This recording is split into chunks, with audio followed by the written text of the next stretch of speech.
35 ans que le traité de Rome a été signé et que d'acte unique en règlement, de règlement en directive, de directive en jurisprudence, la construction européenne se fait sans les peuples, qu'elle se fait en catimini, qu'elle se fait dans le secret des cabinets, dans la pénombre des commissions, dans le clair-obscur des cours de justice.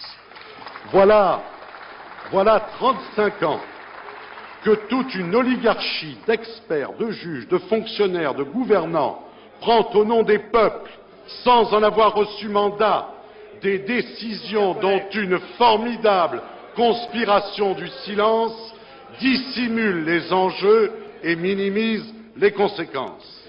La logique du processus, de l'engrenage économique et politique mis au point à Maastricht est celle d'un fédéralisme au rabais, fondamentalement antidémocratique, faussement libéral, résolument technocratique. Elle enterre la conception de la souveraineté nationale et les grands principes issus de la Révolution. 1992 est littéralement l'anti-1789. Ce que cache l'obsession des équilibres comptables, c'est bien le conservatisme le plus profond. C'est bien le renoncement à effectuer des choix politiques clairs. Que penser d'une politique économique qui se contente de guetter la reprise américaine ou la récession outre-Rhin?